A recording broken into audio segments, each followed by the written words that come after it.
Ang Secretary ng Department of Migrant Workers, Secretary Hans Leo Kakdak. Magandang umaga po, Secretary. Magandang umaga po sa inyo at sa inyong mga tagapakinig, tagapanood. Oo. Sec, kamusta po ang sitwasyon ngayon ng mga Pilipino dyan sa Israel? Maging doon po sa mga karatig bansa katulad ng Jordan na posible pong maapektuhan itong nangyayaring gulo dyan? Oo, sa ngayon, siyempre mataas ang ating pagka-alerto at yung ating pagkakaroon ng monitoring sa kanilang sitwasyon. May mga ilang lugar na apektado ng missile attack, lalo na yung isang lugar ng tawag ay Rehovot sa timog, itong bahagi timog mula sa Tel Aviv. At meron na tayong natulungan doon ng mga OFWs na natamaan yung building kung saan nandun yung mga flats nila. At 8 ang kinakailangan ng temporary accommodation, kaya meron tayong temporary accommodation ngayon. At yung hindi naman kailangan ng temporary accommodation ay binigyan natin din ng financial assistance, bagamat nakatira pa rin sila ngayon sa kanilang mga employers. At yung merong mga nasa ospital na dalawa mga nakalabas na, pero 2 nasa ospital pa rin, yung isa critical. Although ang ulat kahapon ay nag-improve na yung sitwasyon niya, conscious siya at yung kulay niya hindi na siya maputla at although kailangan pa niya ng operasyon, yung isa ay recovering na sa ospital. So patuloy lang ang ating pagmamanman ng sitwasyon at pinagdarasal natin ay humupa ang missile attack. Opo. Doon nga po sa sinasabi nyo kanina na tama po ba? 6 yung sugatan, isa po dito yung critically injured pero patuloy pa rin pong minomonitor. Sa pinakahuli po, wala pa ulit nadadagdagan o nadagdag na bilang dito po sa mga sugatan? Wala nang nadadagdagan. 2 ang nasa ospital na binabantayan natin. Yung isa pagaling na, yung isa critical, although yun nga may signs of improvement. Hapon, dinalaw ng ating team sa ospital.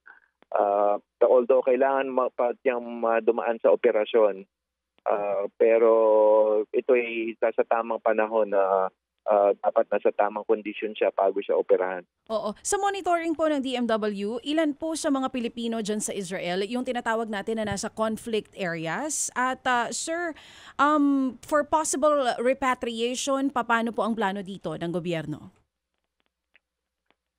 Yes, yung mga areas na hardest hit, higit kumulang may bilang tayo kasi ng kasakabuan 30,000 ng Filipino sa Israel, pero hindi naman sila yung nandun sa pinaka-hardest hit.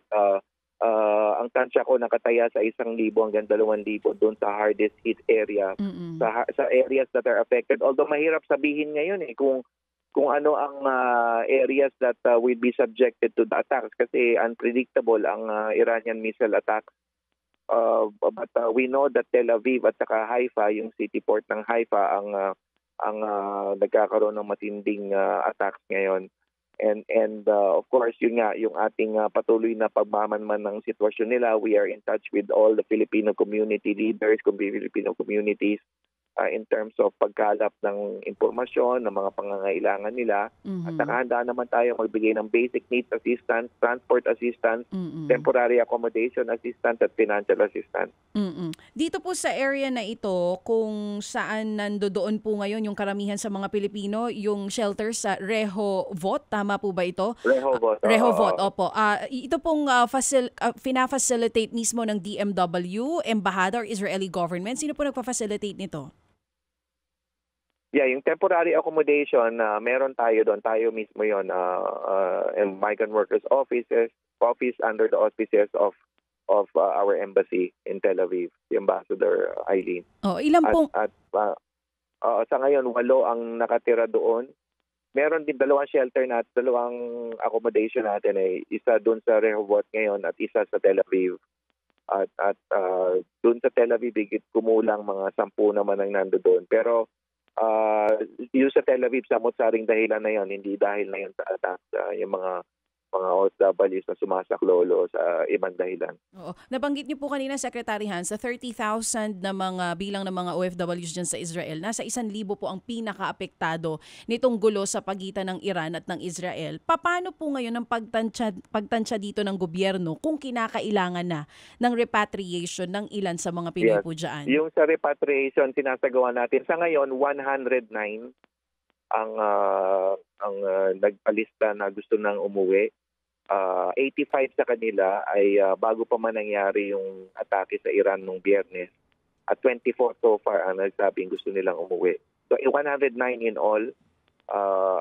Isinasaayos natin ang kanyang pag-uwi. Ang limitasyon lang ngayon, sarado ang airport sa Tel Aviv. Yun nga, may anunsyo yung ambassador natin doon, si Ambassador Eileen, na potential land travel over to Jordan. Pero tinitignan pa rin natin yung posibilidad na magbukas yung airspace, yung airport nila, kahit panandalian lang at kahit na yung pagkakaroon lang ng repatriation flight or mercy flight out of Israel. At dito po lahat kasama na kahit po yung mga hindi dokumentado. Oh yes, of course. Wala naman tayong pinipili. Pinamalas na natin ito mula pa nung October 7 attacks ng Hamas sa Israel noong 2023. Higit kumulang mga 2,000 na inapauwi natin mula sa Israel. Oo. And di naman natin dinidistinguish kung sinong documented, undocumented yan po ang mandato ng DMW. Oo. Meron po bang mga galing ng Israel halimbawa na ang ayaw umuwi talaga at halimbawa gusto manatili doon sa mga karatig bansa tulad ng Jordan? May suporta po ba na po pwedeng ibigay yung gobyerno natin doon sa mga Pinoy na gusto pa ring manatili dyan? Yes. Doon sa 2,000 umuwi ay 4 hanggang 6 na buwan na pantawid sweldo. Financial assistance, halaga ng 4 na 6 na buwan na sweldo ang binibigay natin bilang pangtawid sa kanilang pagkawala ng trabaho. At hindi lang yon, nagbibigay ng training mula sa TESDA para magsanay sila. Ang ilan sa mga nakabalik ay dumaan na sa TESDA training at nakapaghanap ng ibang trabaho. At meron ding assistance ang DOH at ang DSWD at ang DOLE. Ayon sa whole of government approach na inatasan ng ating Pangulo na tumulong sa mga nanunumbalik. Mula pa ito noong October 7, 2023. Pero Sek, yung pong mga pinipiling manatili doon, paano po yung pagtulong natin sa kanila doon? Ang pagtulong natin sa mga nananatili ay patuloy na pagbibigay ng basic needs assistance nila kung kinakailangan. Kasi sila naman, ang nature kasi ng trabaho ng karamihan, around 75% caregivers. So nakatira sila sa kanilang mga employers na inaalagaan naman sila. So if they need basic needs, we provide them. If they need transport to and from another place, we provide also yung temporary accommodation na sinabi ko at financial assistance. Pati sa financial assistance, nagbibigay rin tayo kung may nangangailangan. There's no other way out except Jordan po, Sek? Sir Ted, magandang umaga. Yung pinangalanan na lugar ng ating ambassador ay Jordan and Egypt. And kung by land po yan para maka-fly out from those two countries. Opo. Opo. So, pwede rin pong dumaan po dito sa Egypt kung sakasakali. Pero yun nga, kasi ngayon ang ating alert level po ay voluntary repatriation pa lamang. Yes, that's right. Hindi po. Alert level 2, which is yung restriction phase.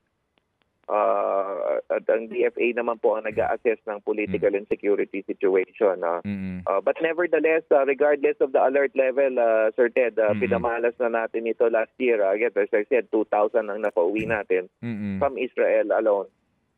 Ay bukas at open at handa po tayo sa eventual repatriation and even mass repatriation. Opo, kasi po 'di ba usually po ang profile nitong ating mga manggagawa doon, ang marami sa kanila matagal na doon sa Israel, kaya hindi naman po sa minamaliit natin, pero ang iba doon sanay na nga 'di ba sa ganito pong uri ng sitwasyon, kasi nga nakailan na po itong pagkakataon na nagbobombahan doon, nakakalusot yung bomba galing po ng Lebanon, 'di ba, galing po ng even before galing din po sa mga Hamas Yes. Sanay na rin sila sa ganitong klaseng sitwasyon. Tama po kayo. At bukod pa doon, yung nabanggit ko po na ang nature ng work nila, caregivers. So talagang nangangalaga sila sa kanilang mga elderly patients, employers. So may sense of of loyalty and dedication sa work nila At tatak din yan ng OFW, Sir Ted. So I would say it's also by the nature of their work. na mahirap din silang bumitaw sa trabaho nila because dedicated sila dun sa mga elderly patients nila. Kumbaga, naging close at napamahal na rin sila sa mga pasyente nila, sa mga elderly wards nila. Opo, yung pong mga Pilipino sa Iran, kumusta po? Ano po ang inyong ugnayan ngayon sa kanila? At ilan ba talaga ang bilang ng rehistrado at posible pong hindi nandoon po pero hindi po dumaan nga din sa nawalang record ng gobyerno? Yes, ang OFWs ayon sa talaan ng embahada and may ongoing enlisting ngayon for eventual repatriation is 30. Hindi ganun kalaki ang bilang ng OFWs and most of them are skilled. Pero merong mga Pilipino na kasal sa Iranian at merong mga anak na Filipino-Iranian descent. At yun po ang malaking bahagi ng Filipino community sa Iran. Opo, so sa Iran po, may OFWs doon, dumaan naman po sa OWA ito. Ang may ban ho ba sa Iraq, hindi sa Iran? Meron ding alert level 2 sa Iran. Pwedeng pumasok yung mga nanunumbalik na OFWs. Opo, kasi 'di ba dati po yung passport natin tinatatakan yung mga OFWs na hindi valid sa Iraq? Naalala po ninyo? Opo, yes po. Opo. Opo, so sa ngayon walang actual ban ng OFW sa Iran. Pwede pong manumbalik hindi po pwede yung bagong manggagawa, pero pwede manumbalik yung mga datihan na. I see. Opo, sige. So sa ngayon po, ang actual na bilang ng rehistradong OFWs doon, skilled workers po ito, mga 30. Yes. Yun po ang pakikipag-usap ko kay Ambassador Roberto Manalo, Ambassador natin sa Tehran, nung nung 2 days ago. Opo. And then, sige po. So sa ngayon, ito pong 30 ito, anong balita po natin? Safe naman po sila at wala pa ho silang panawagan para umuwi?